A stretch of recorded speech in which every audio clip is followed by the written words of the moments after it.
Mike Moore Media, the first place to hear Rockingham County news and information. On the media line, Rodney Cates, Director of Rockingham County Emergency Services 911. Hey, Rodney, and Happy New Year.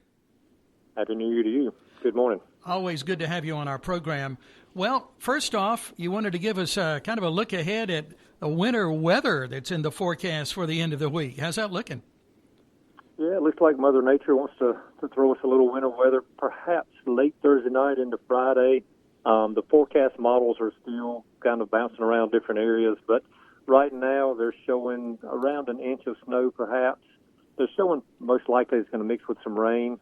We're hoping that it does not create any travel issues, but we certainly want people to be mindful of potential bridges and overpasses. The weather is saying that there could be some areas that have very heavy pockets of snow, and even if it does mix with rain, they're still going to create some slush on the roadways. So we just want people to be mindful of that, increase that following distance. That's the biggest problem that we see is people slide into the back of others. So increase that following distance, be mindful of bridges and overpasses. Don't brake if they see the ice ahead. You're better just to take your foot off the gas and let your car or truck vehicle coast over those icy patches rather than trying to put on brakes, because that's when they begin to skid out of control. So be mindful of that. Have those hats and gloves in the car should you be stranded somewhere that a person can stay warm, if the car were to break down or whatever in these conditions. So this is our first little bout of winter weather this year, and we just want to make it as safe as we can, and hopefully it'll be a non-event. I mean, I know everybody likes to see snow, and it is very pretty when it's falling, and the children enjoy it, but it certainly can create some travel hazards for all involved. Oh, yeah, lots of problems for sure, as we all know.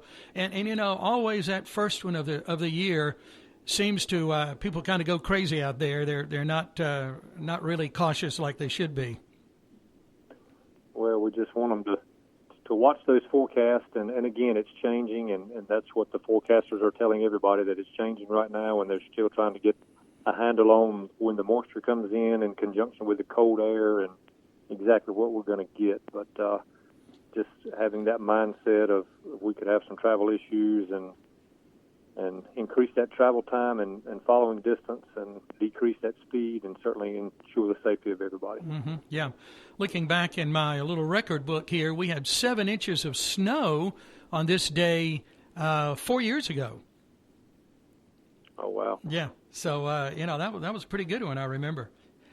Okay. Thank you for that. And we'll keep our eye on the weather and try to get updates whenever we can. That European model, last I checked, was the one that had more snow in it, it looked like. Give us a COVID update. Where are we in that, and first responders, and what's coming up next, Rodney? We've been in the process since the week before Christmas of vaccinating the first responders, EMS workers, and hospital staff, some doctors' offices, people that are on the front line that are making initial patient contact. We have done the vaccination on those who wish to receive the vaccination. We had probably a 50-50 split of those that wanted it compared to those who did not wish to take it at this time. We have not, to my knowledge, received any reports of adverse effects for those that took it. I actually took it myself. I've not had any impacts at all. It was no different than the flu shot. But again, people have the right to exercise whether they wish to take it or not.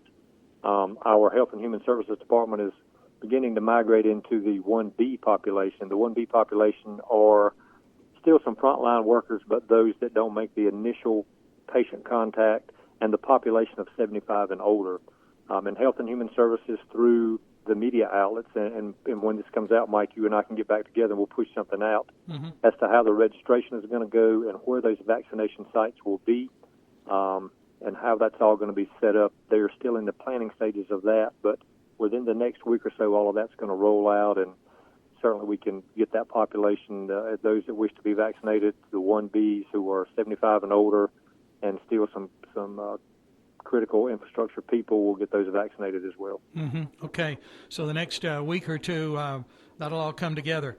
I'm interested when you said kind of a 50-50 split there. What are some of the reasons that people are telling you or that you're hearing they're not wanting to get the vaccine?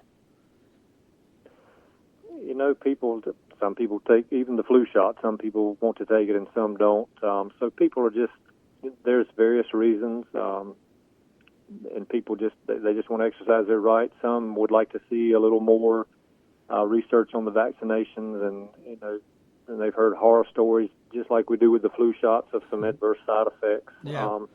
So they want to be cautious, and that's certainly their right to do so. Well, yeah, still some unknowns, I guess. But you felt comfortable in taking it, no problems at all, and that's something that I guess you felt as a frontline worker too, that you had that obligation, you had to do that. Yeah, because I certainly don't want to be sick with anything, because I want to be here to support our staff, and from the 911 side, the EMS side, our fire marshal's office, and emergency management.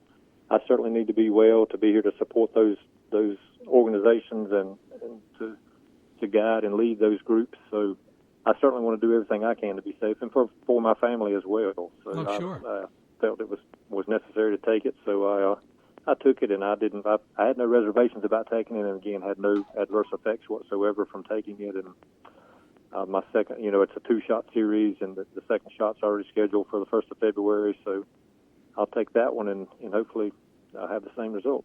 Mm-hmm. Okay, very good. Well, thank you for that personal information there. I want to talk a little bit about, and I guess we will probably visit with him at one time, with your new fire marshal, Anthony Crowder. He's off to a good start, apparently. He is, and I actually, in this today, I wanted to give a shout-out to our fire marshal's office. They've been very busy. There have been several fires and several investigations that they've been a part of.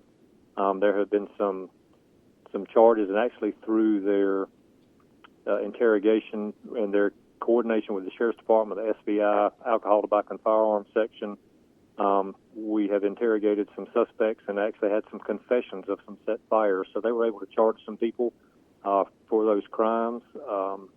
They've been very busy. They've done an excellent job at those investigations and levying charges against those who are suspects in those crimes. And certainly a busy time. Fire investigation is very hard, obviously, because everything is so damaged, and you're really, really putting a multi-piece puzzle back together, and you can imagine all the pieces of that puzzle are damaged. The corners don't match up, and nothing really fits together. So it's a very, very difficult task, but they've done a great job doing that, and I certainly commend all of the fire marshal staff, and they are led by Anthony Crowder, who comes to us with a lot of experience, Mm-hmm. but he joined a staff already that had a lot of experience and a lot of knowledge, and I think they have gelled together to make a very strong and efficient team.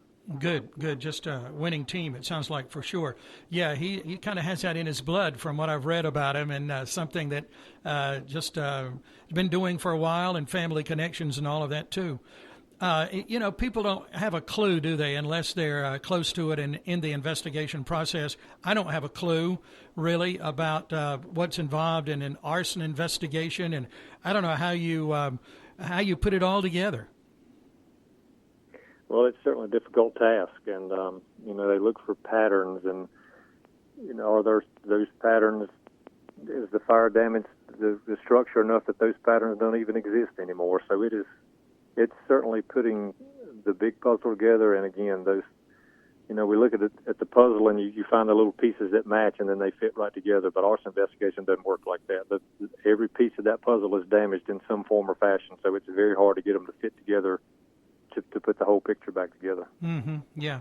Well, we certainly appreciate the people involved there, that's for sure. Okay, well, is there anything else you wanted to mention, Rodney, on this, our first broadcast in the new year? No, just as we enter the new year, COVID is still, we've talked about the vaccinations, but the state and the information we've gotten from the state, even though people are being vaccinated, those who wish to do so, they still are encouraging people to practice the 3 W's, to wait, wash, and wear. Even with the vaccination, wearing the mask is still a critical part of curbing the COVID pandemic. So we wish and really request people to continue to practice the 3 W's. Mask, I fully agree, are not comfortable, but if it prevents me, if I were to be carrying the virus and not even know it and be asymptomatic and not know that I was carrying the virus. But if I have my mask on, and that prevents me from spreading that virus to somebody who may see the symptoms, or that person that I'm in contact with that has a mask on, if it's preventing them from giving me the coronavirus, then, I saw a sign in a store recently, and it had a picture of a mask, and it said, "I wear mine for you, you wear yours for me." Mm-hmm. And I think that goes a long way. So I really hope that going into 2021, as we work hard nationally to curb this pandemic, that people will exercise the things in the counsel that's given from the state and from the national level and the county level to do everything we can to help with this pandemic. Yeah. Well, Stoneville Town Council had their regular meeting last night, and a member of the board made a personal commitment there and asked that administration and everyone do their part, just what you're saying. And then he went on to say that his father-in-law died of COVID last week. So this has become a very personal matter for him and so many others around the county. Right, and we have, it's impacted our workplace with people that they've had family members or loved ones, but they have come in contact with it through work or through those families, and it impacts families and lives and workplace in every aspect. So it's really important that people do everything they can to try to be safe and ensure the safety of others during this time. Yeah, let's be responsible. Rodney, thank you. Hope you have a good year, you and your team. All right, sir, and you too. And we'll reach back out to you when we get all the details on the vaccination for the 1B population, and we'll try to push something back out on that as well. I'll wait to hear from you and ready when you are. Thank you. Have a good week. All right, thank you. All right, bye. Yes, sir. Rodney Cates, Director of Rockingham County Emergency Services 911. A couple of things to get more information. You can go to their Facebook page, Rockingham County Emergency Services, and the county website is myrockinghamcountync.com.